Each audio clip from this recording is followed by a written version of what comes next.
Magandang gabi mga masters, bali ngayon po ay 4 na videos po ma-upload ko po sa aking YouTube channel. Tama nga mga masters, 4 na videos nga po ang ma-upload ko po. Yon, what's up mga masters? Nandito na naman tayo sa panibagong araw, panibagong kabanata na naman ang pagsasama-samahan natin ngayon guys.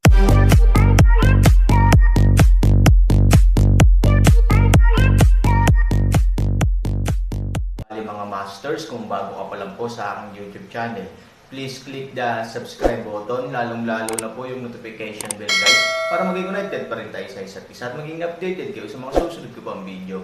Bali mga masters, bago natin umpisahan ng kwento ay mag-shoutout po muna tayo para sa mga solid nating tagapakinig. Shoutout kay Jay Ilacas at shoutout kay Jeps. Yun na nga mga masters, no? Bali hindi na ito patagalin. In 3, 2, 1, let's go!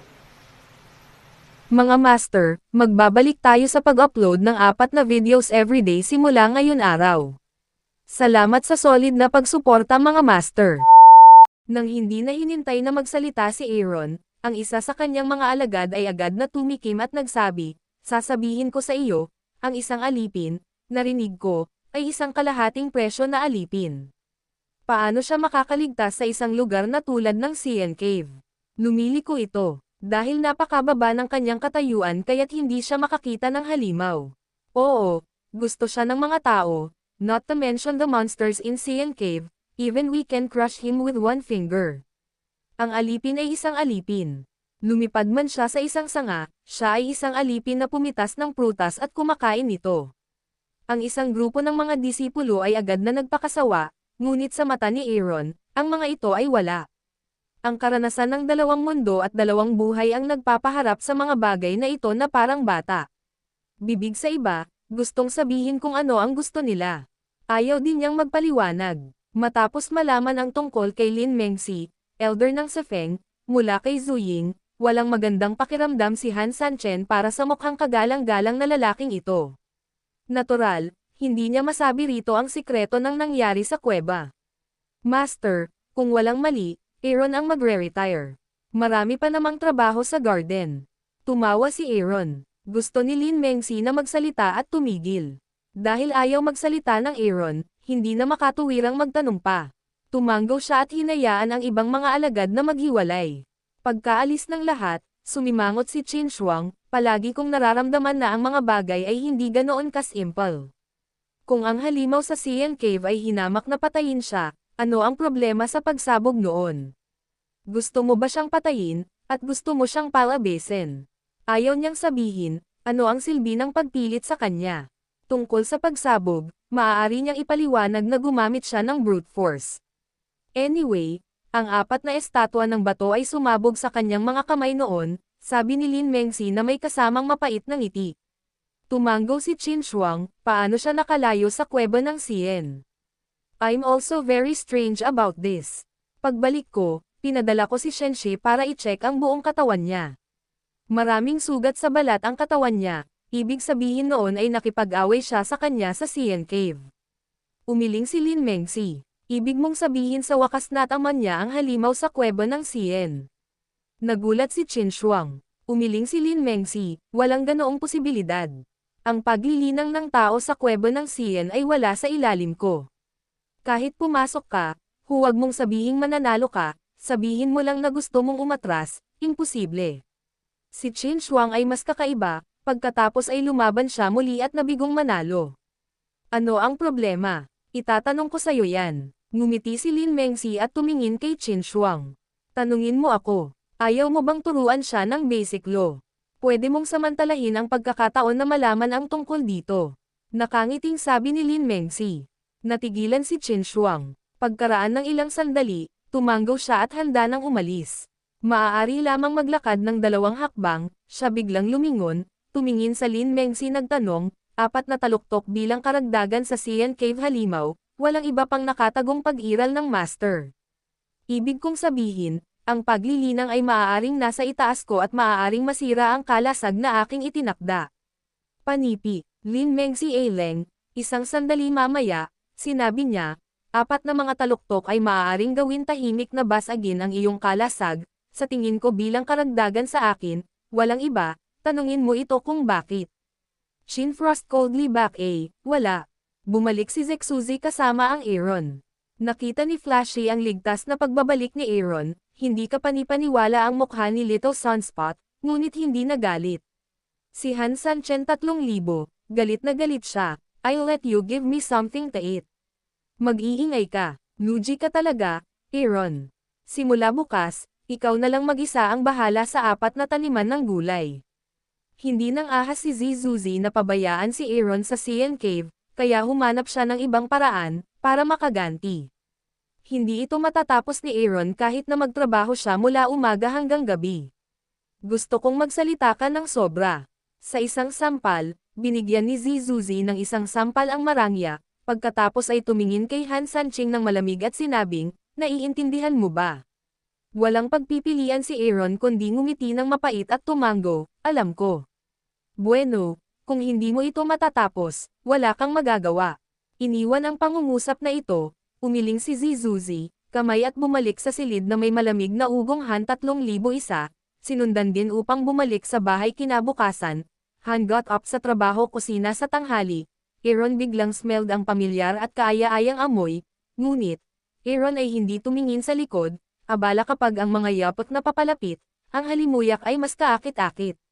Si Qin Shuang ang dumating. Bakit? Walang around na direktang bumalik. Galit na galit si Qin Shuang na walang tumanggi sa kanya, ngunit si Aaron, isang alipin, ay tumanggi sa kanyang sarili. Aaron, iniutos ko na sa iyo na ibaba ang mayroon ka at sumunod ka agad sa akin. Sa wakas ay bumangon si Aaron at tumingin kay Qin Shuang. Natigilan siya saglit, huwag kang pumunta. Naisip ni Qin Shuang na si Aaron ay tiyak na sumunod sa kanyang mga utos nang tumayo siya, ngunit hindi niya alam na hindi na siya babalik.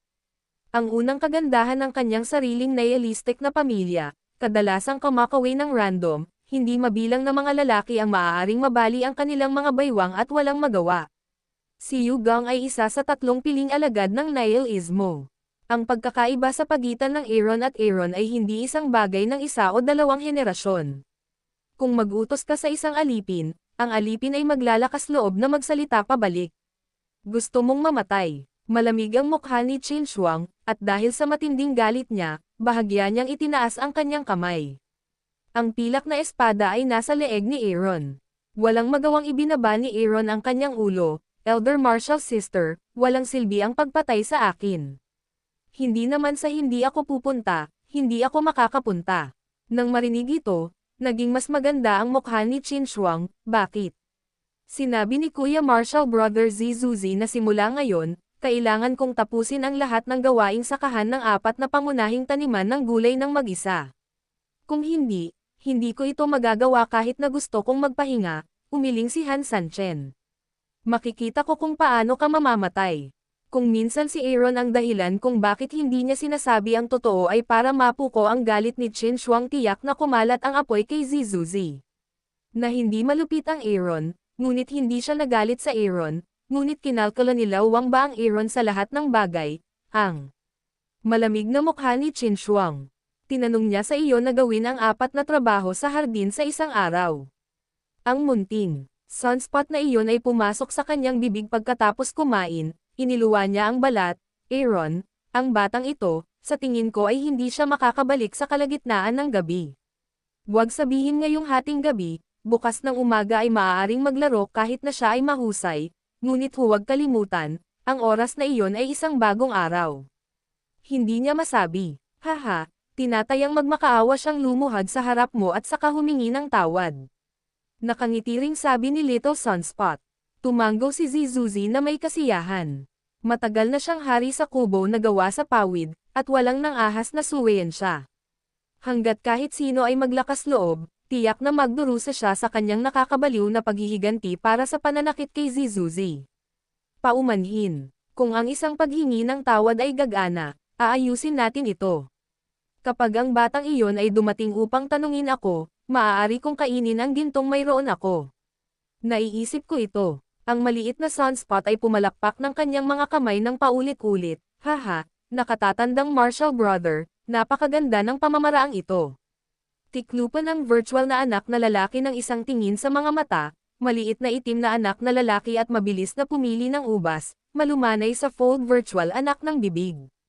Ngunit sa sandaling pumasok ang ubas sa kanyang bibig, biglang naramdaman ni Zizuzi na nawala ang sentro ng grabidad ng kanyang buong katawan. Bago pa niya ito maaninag, ang sopa sa ilalim ng kanyang puwitan ay nabasag na, at ang malaking matabang katawan ni Zizuzi ay bumagsak din sa lupa. Array! Ang matabang katawan ni Zizuzi ay maaari pang yumanig ng bahagya sa lupa, tulad ng isang elepante na nahuhulog sa lupa. Sino ako? Tiklupon walang laman ang anak roars upang matapos, tumble upang makakuha ng up mula sa lupa, galit masakit tumayo. Ngunit pagkatapos makita ang dumating, si Zizuzi ay natigilan, iyon.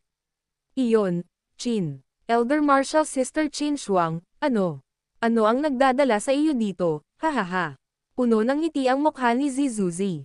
Sinulyapan ni Chin Shuang ang mga ubas sa lupa at sinabi sa malamig na boses, napakasaya. Haha, Elder, Marshal Sister, ito, medyo napahiya si Zizuzi. Mabilis siyang commandant sa maliit na sunspot. Isa rin siyang master na nambobola sa kanya. Hindi nagtagal ay naunawaan niya ang kahulugan ng Zizuzi at inilipat ang isang upuan palabas ng bahay. Pagkatapos maupo si Chin Shuang, tapat na tumabi si Zizuzi. Akala ko kulang ang tao sa garden mo.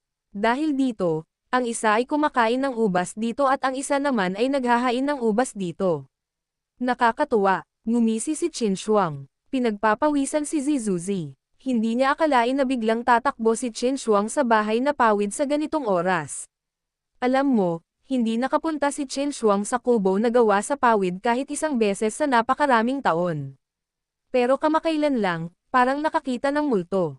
Nandito si Elder Marshal Sister Chin Shuang araw-araw, at 3 beses na siyang nakapunta rito. Ito ay masyadong madalas, hindi ba? Elder Marshal Sister, hindi naman sa may kaunting libreng oras ako sa hapon, kaya, sabi ni Zizuzi na may kasamang ngiti. Paglilibang, napaka-idol ba ng hardin ng gulay kamakailan? Ngunit paano ko maririnig na ang hardin ng gulay ay sobrang abala kamakailan kung kaya't ang isang tao ay kailangang maging responsable para sa 4 na hardin, malamig na sabi ni Chin Shuang. Grabe, nagulat si Zizuzi. Kuya Marshal Sister, mali ang pagkakaintindi mo. Sa 4 na bahagi ng vegetable garden, walang nangyari kanina. Kaya naman Aaron ang pinapayagang makatitig dito. Kung ganoon, Zizuzi, palitan mo ng Aaron. May kinalaman ako sa kanya. Chin Shuang daw. Baguhin ito pabalik. Ayaw gawin ni Zizuzi ang gawaing ginawa ni Han Sanchen.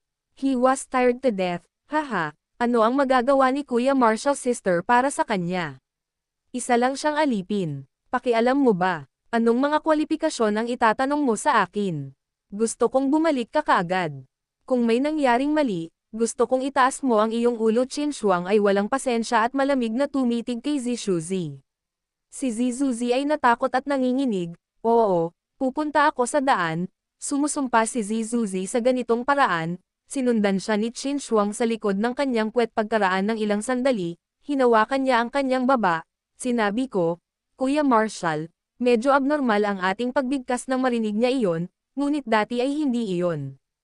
Isang napakagandang kagandahan, ay maaaring pumunta sa hardin ng gulay.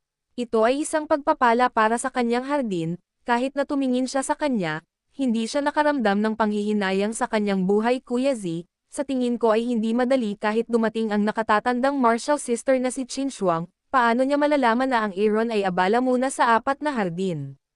Maliit na sunspot na tuliro na paraan. Ang pananalitang ito ay gumising din kay Zizuzi, ngunit ang moldita na lalaking mataba ay palaging walang kabuluhan at nakasanayan ng gumawa ng masama. Wala na siyang ibang iniisip. Sa halip, nag-isip siya ng isa pang posibilidad. Ibig mo bang sabihin iyon si Aaron, isang murang aso, ay tumakbo sa nakatatandang Marshal Sister na si Chin Shuang para aidmande ako? Bagamat hindi nagsasalita ang maliit na sunspot, halatang halata ang kanyang ugali. Aaron ay naglakas loob na magreklamo. Gusto ko siyang mamatay ngayon. Yun na nga mga masters, no? Bali panibagong kabanata na naman yung natapos natin ngayong gabi. Muli, maraming salamat po.